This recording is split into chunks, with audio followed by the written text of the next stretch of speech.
I'm Aaron Porras, and thank you for joining us from our studios in Israel. Coming up in today's newscast, the United States and Russia agree to try to create a buffer zone between Israel and Iranian forces in Syria. A massive 7.3 magnitude earthquake rocks the Middle East. And get ready to change your travel plans because the Israeli Justice Ministry just made a major announcement. Stay tuned for the latest news in Israel.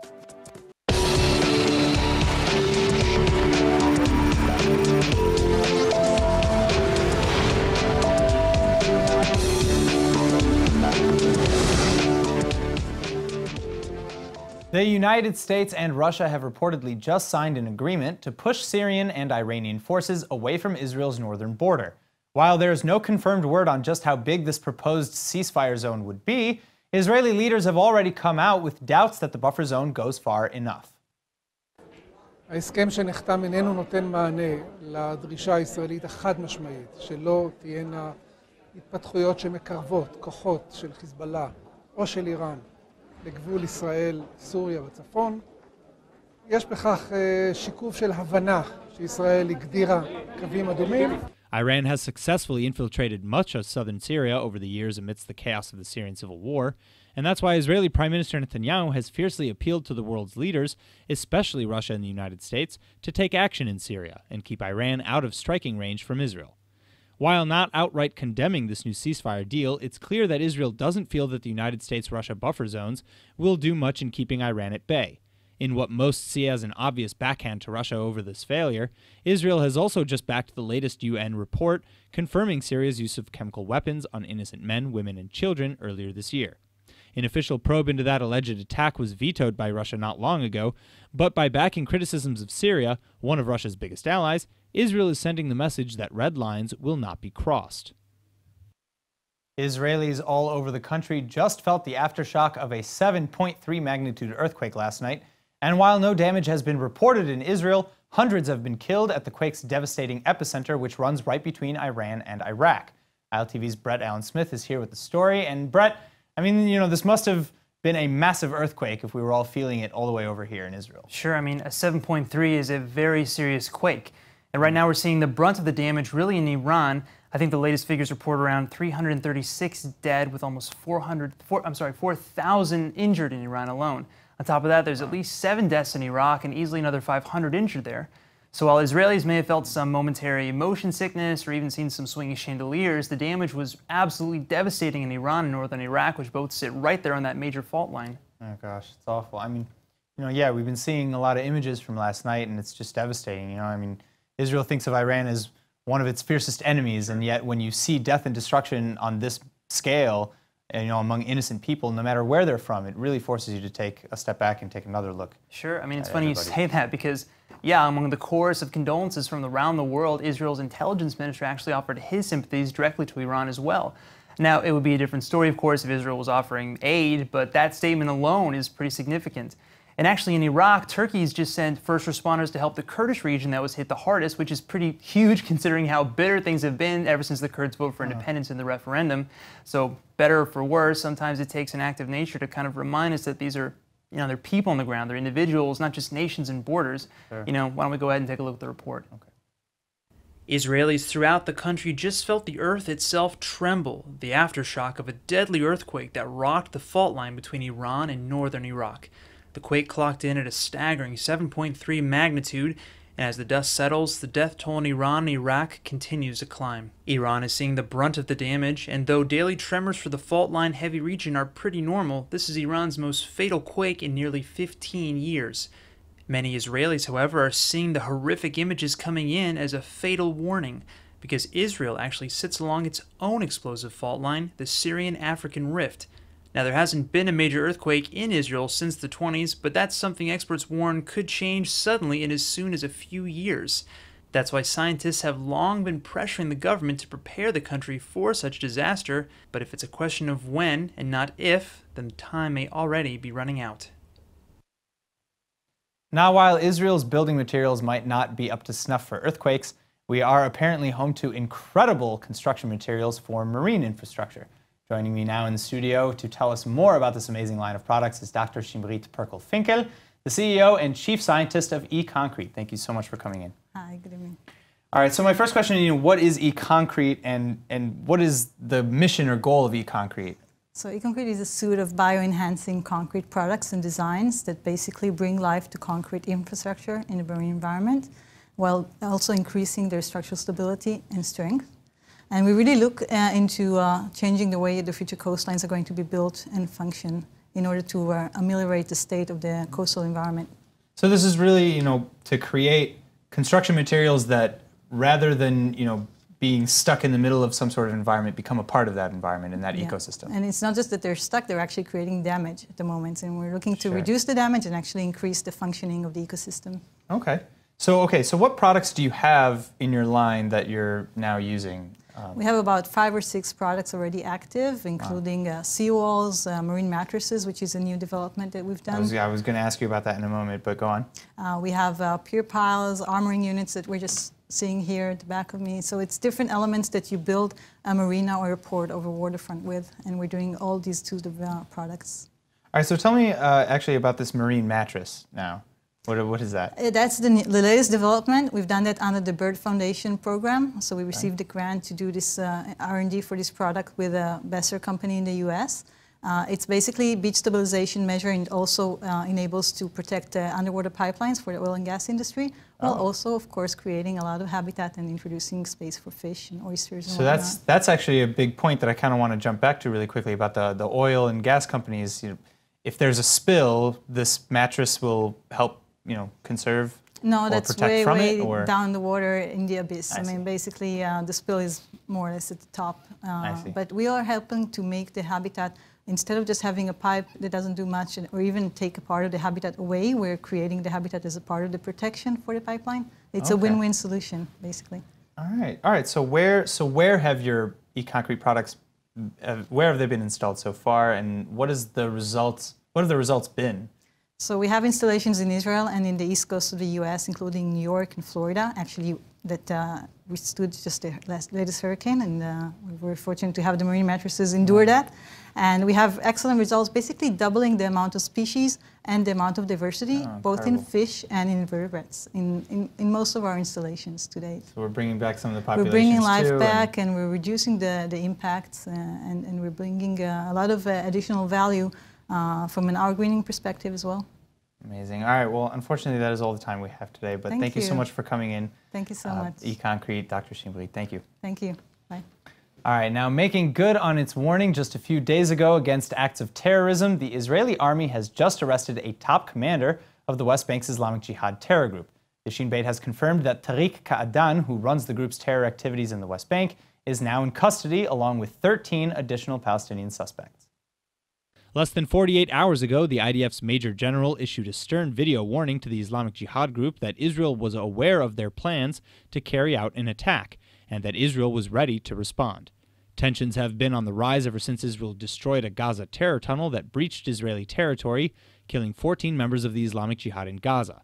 The group was apparently warned against retaliation by the Palestinians, since an armed conflict with Israel would almost certainly derail the ongoing Palestinian unity talks.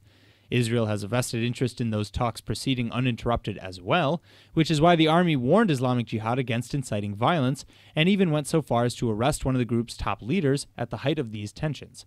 And just a day before the arrest, Prime Minister Netanyahu had even warned specifically, quote, "We will take a very strong hand against anyone who tries to attack us or attacks us from any sector," end quote. Now, this is probably going to be the best news Israelis will hear all month. Israel's Minister of Justice has just announced that Israel and the United States are closing in on the mother of all deals, a visa exemption for any Israeli to enter the United States of America. Now, let me just give this a little perspective. At the moment, if Israelis want to enter the United States, even as a tourist, they must first apply for a visa with the United States government for a sizable fee. Those people whose applications are considered, and unfortunately many are not even after they've been paid, must then interview with an official at the United States Embassy in Tel Aviv. For most Israelis, this is a stressful, scrutinous experience because they have to justify their reasons for visiting the U.S.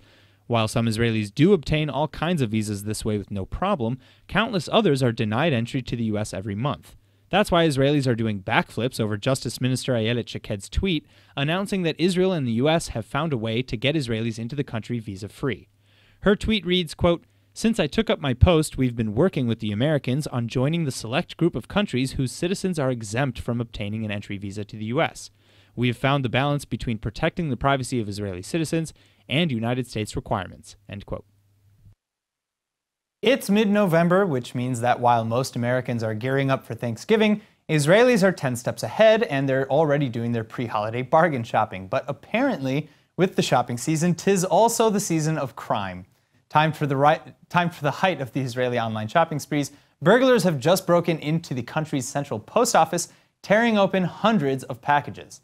At this time, police are still unsure if any items were actually stolen from the premises, but an initial investigation tallied hundreds of open packages with their contents all removed. The burglars managed to gain entry inside the country's main post office sorting facility located in the central Israel city of Modi'in under the cover of night. The timing comes right at the start of the Israeli shopping season too, when Israelis typically order packages from abroad by the tens of thousands. The burglars apparently began tearing open packages at random before being chased off by a security guard and fleeing the scene. So if you haven't gotten that awesome new electric toothbrush you ordered for your cousin yet, you may want to pray to the mail gods right about now. All right, well, Israel's just gotten its health report card for the year, and it looks like there's a little bit of bad news mixed in with the good. Despite coming in as the 15th skinniest country out of all those studied, it also turns out that over half of Israeli adults are overweight or even obese. Those numbers come as a bit of a surprise given the generally nutritious diet and habits of typical Israeli life. In fact, studies find that Israelis are actually living at least 10 years longer than they were in 1970.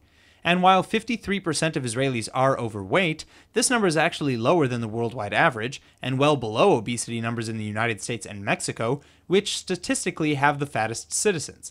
But the study, conducted in 43 countries by the Organization for Economic Cooperation and Development, does confirm that life expectancy in Israel has skyrocketed due to better healthcare and less unhealthy lifestyles, like smoking and alcohol. In fact, less than a fifth of Israelis smoke regularly, and Israel is the third lowest alcohol-consuming nation among those studied. Want more good news? Turns out Israel has the fifth lowest suicide rate among developed nations as well, and the highest rate of colon cancer survivor. So keep eating your vegetables, guys, which, by the way, Israeli teens do more than every other country, second only to Belgium.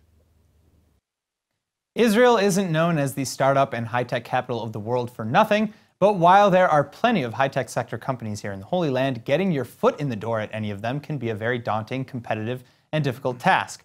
Well, here with me in the studio is Ron Starinsky, the CEO and co-founder of ICV App, and he says his company's new app will revolutionize how high-tech workers and businesses get connected. Thank you very much for coming in, Ron. Thank you for having me. All right, so my first question, with the high-tech market as it is, what is it like in Israel? How hard is it to actually get a high-tech job here? So, Israel is known as the startup nation. We have more than 6,000 IT companies. Wow. Most of them are startups. And we have almost 3,000 IT employees. So there's a lot of people who's dealing with the IT industry. But we have more companies and more jobs than we have employees. Oh. So the market is very dynamic all the time. Okay, see, I would have thought it was the opposite too, that there were tons of people fighting for less jobs, but you're saying that the demand is higher than the supply is. Yes. So tell me about ICV App and how that is solving this issue or bridging the gap. So we, as ICV, we built a platform that basically is an end-to-end solution between IT companies and skilled personnel. And we can predict the compatibility from a person's CV to the job description and help the people focus on the jobs that are best suitable for them and help focusing the companies and the recruiters for the best employees. And by doing so, we put more efficiency in the process and give both sides to do everything more faster and better and more precise. So, are you, who is this for? Can and will this app be formatted for other job markets as well? Or is this just for high tech? So that's a great question. We started with the IT industry with all the tech positions, but this algorithm we built could be used for any other industry. We're now working on the IT industry, and we're expanding to different countries, and we're slowly expanding to different industries as well. That's amazing. All right, now, what sets this app apart from, say, just throwing out an idea, Monster.com, or just anything else that kind of pairs employees and employers together? Yeah, that's actually the best question we're always getting. What we did is the experience as an applicant, when you go into the app and you upload your CV, we analyze it and we just show you all the best positions just for you. And we give you the compatibility percentage that you're going to be accepted to this position. And then it's like a Tinder for jobs. You can just swipe right or swipe left between jobs that are good or not good for you. And then we just expedite the process. That's absolutely incredible. All right, well, Ron Starinsky, thank you so much for coming in. Unfortunately, thank you very much. We have. All right, the ICV app, download it. All right, thank you. Thank you so much. All right, now it's pretty normal to see Israeli tech and medicine being outsourced abroad, but Israeli athletes? Well, it's true. Israeli soccer players have actually been contracted by foreign leagues all over the world. And this year, China's Super League soccer club just gave its all-season MVP award to Eran Zahavi, an Israeli star who used to play for Maccabi Tel Aviv. This is only Zahavi's second year playing in China, but clearly he's already shot to the top of the ranks. In addition to being named the league's Player of the Year, he's also received the annual Golden Boot Award given to the leading goal scorer of the year. And actually, Zahavi was just 1 goal short of tying the league's all-time record of 28 goals in a single season. 2 years ago, while still playing for Maccabi Tel Aviv, he also set the record for top goals in a single season in Israel too. Now, like many international players, Zahavi was lured away from his home country with a massive salary and contract. He currently makes $7 million a year under a contract that keeps him playing in China until 2020. But apart from fame and fortune, something else may have attracted Zahavi to the Chinese league. When he was the captain of the national Israeli soccer team, Zahavi was infamously suspended from Israeli soccer for a year for tearing off his captain's armband during a critical qualifying match. Israel lost that game, costing them a shot at the World Cup. But clearly Zahavi wasn't about to let that keep him off the soccer field, even if he had to go all the way to China to stay in the game. In the fight against climate change, Israel has long been one of the leading producers of cleaner and greener energy solutions. But despite our accomplishments, many believe that we can do much, much more. At least that's the belief of Greenpeace Israel, which is now getting ready to launch the Art to Earth project in efforts to bring attention to global climate change. With me now is Lahav Halevi, a participating artist with the Art to Earth project. And thank you so much for coming in. Good evening. So tell me about this Art to Earth project. What is it and how did it come about? Well, it's actually a selling exhibition of 19 of the leading artists of Israel who all contributed artworks to Greenpeace in order to both raise the general public knowledge about it and give some money to Greenpeace with the money that the spaces will give.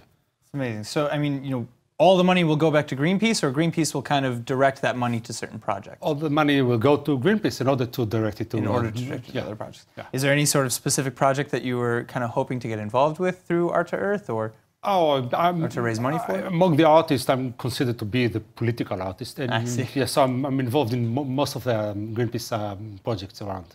So what does your piece kind of deal with? First, I help them arrange the whole exhibition. So you're also the curator? No, I'm not the curator. There's another person who's a curator, but I gave the exhibition its name, Art to Earth. And my work is a poster, which I did a few years ago for an ecology exhibition, which says, I once was a tree, now I'm a poster. So how did they prompt the creation of this product, Greenpeace, I mean? How did Greenpeace prompt the creation of this product, or how did you maybe approach Greenpeace to create this? No, it's a Greenpeace idea, which somehow it became common in Israel to do exhibitions in order to get this or that knowledge about political, human issues, ecological issues, and such. It's well known in Israel. And so you said there were 19 Israeli artists who were participating, and how many works did each artist contribute? Just one. Yeah, this is a very selective exhibition and wonderful works, and it's a good opportunity for art collectors in Israel. Sure. To get pieces by artists. Yeah, I mean this is a beautiful sculpture. It's cool. Yeah. All right, so what is the main message that you want to get out to other artists, to other people about the Earth in general? I mean, of course you want to raise awareness about climate change, but what specifically are you hoping that your art or the artwork at this exhibition is going to say? Well, see, it's the middle of November. I took my bicycle and came over by riding the bicycle from the southern part of Tel Aviv. It should be colder now. It's not. I mean, I should wear a jacket, but I can't, ride the bike and wear a jacket. The global warming is an issue, and the pollution is an issue. When is the gallery is taking place from the 16th to 18th of November? That's correct, at the Ben Ami Gallery on Hachshmal 12. Yeah. one of the hypest galleries in Tel Aviv. Okay, why did you choose that gallery? Well, it's a gallery that its owner is well known for social issues, for human rights issues, and so on. And it seems like an appropriate place to take this. And I guess my final question to you, is, what do you hope to do next? Is this an annual project? You're going to keep doing this every year? I think it's supposed to be an annual project. Yeah, it's supposed to be next November. I hope we'll meet here again. Yeah. Okay. With a bigger exhibition, maybe. All right. Well, Zahavi, thank you so much for joining me today. And it was a pleasure to have you. Cool. Okay, now Pissarro, speaking about art, is one of the most recognized, most influential Impressionist painters of all time. So it's no wonder his works usually sell for upwards of millions of dollars in auction. Now, one of Pissarro's classic masterpieces was seized from its Jewish owners by France's anti-Semitic Vichy government back in World War II, but now the courts have ruled that the painting must be returned to the descendants of its original Jewish owner. The Vichy government ruled France as the de facto client state of Germany during the Nazis' occupation of France in World War II. The regime's legacy of intense anti-Semitism and Nazi collaboration is something we're reminded of even today, summed up with the long court battle surrounding this gorgeous Pissarro masterpiece. The work, called Picking Peas, was originally owned by a Jewish businessman named Simon Bauer, whose assets were completely seized by the French at the height of the Nazi occupation. Bauer managed to escape the death camps by sheer chance, while the painting went on to transfer hands for the next 50 years, eventually being bought by an American couple in New York for nearly $1 million. But Bauer's descendants have been petitioning the French courts for years to undo some of the damage done under its anti-Semitic regime, namely the return of the beloved painting, a plea that the French courts have finally just agreed to. The new ruling returns the painting to the descendants of its original owners, righting at least one small part of a much larger wrong made over 70 years ago. Israelis are not just tech-savvy, but also agriculturally advanced. And after using our green thumbs, Israel is now one of the leaders in the medical cannabis industry. ILTV's Manuel Kadosh is here to give us more on the details of the latest cannabis news. Hello? Hi, Aaron. I'm good. Well, like you said, Israel is one of the major leaders in the medical cannabis industry. We have a wide variety of different research programs, new developments, and trials. The end goal to all these trials and developments would be to gain approval by the U.S. Federal Drug Administration as experimental treatment. By simply classifying the formulation as an FDA-recognized drug, cannabis and cannabis product would no longer be covered by federal ban on U.S. imports. All right, so what would having that approval from the FDA mean for Israel and the medical cannabis industry here? Well, the Israeli legislation to allow exports of medical cannabis has passed the preliminary reading in the parliament and is meant to be completed by next year, which technically means all we have to wait for in order to begin exporting to the United States is this FDA approval. A report came out saying that sales from countries abroad who are already interested in this exporting would add as much as 4 billion shekels or $1 billion a year. Okay, yeah, no, those numbers, with those numbers in mind, I mean, we can't be the only country selling medical cannabis on the global market, though. So who's our competition? Canada and the Netherlands have already begun selling on the global market, but like I said earlier, Aaron, Israel plans to stand out and offer unbeatable product by counting on their advanced agricultural technology to make them #1 in the game. But according to CEO of ICANN, Saul Kay, we do have a limited window of opportunity to get Israel on the market because, again, other countries have already begun production and setting up their own markets. Enroll in eTeacher's online Hebrew courses and quickly discover that it creates the deepest connection to Israel that you could ever imagine. And now for our Hebrew word of the day, we just found out that over half of Israelis are medically overweight. So you know what? Today, our word is dieta, which means diet in Hebrew, as you probably have guessed. So in addition to exercise, a nice healthy dieta or diet is certainly the key to a well-balanced physique and lifestyle. But these days, which dieta do you choose? I think we've all tried the South Beach dieta once or twice, or counted our carbs with the Atkins dieta. You know, I hear the craze nowadays is the paleo dieta, where you only eat non-processed raw foods that would have existed during the Paleolithic era. But for certain ILTV reporters on our staff, their hummingbird-like metabolism means they've never had to crack open a dieta book even once in their life. So enjoy those fatty carbs while you can, Brett. It's gonna catch up to you someday. All right, now let's go ahead and take a look at the weather forecast. Tonight should be partly cloudy with a low of 63 or 17 degrees Celsius. Tomorrow you can expect a drop in temperatures, but the weather will still be pretty comfortable with cloudy skies and a high of about 79 or 26 degrees Celsius. All right, that's it for today's news. Today's exchange rate is 3.54 shekels to the American dollar. Remember to sign up for our daily newsletter at iltv.tv. I'm Aaron Porras, and thank you for watching.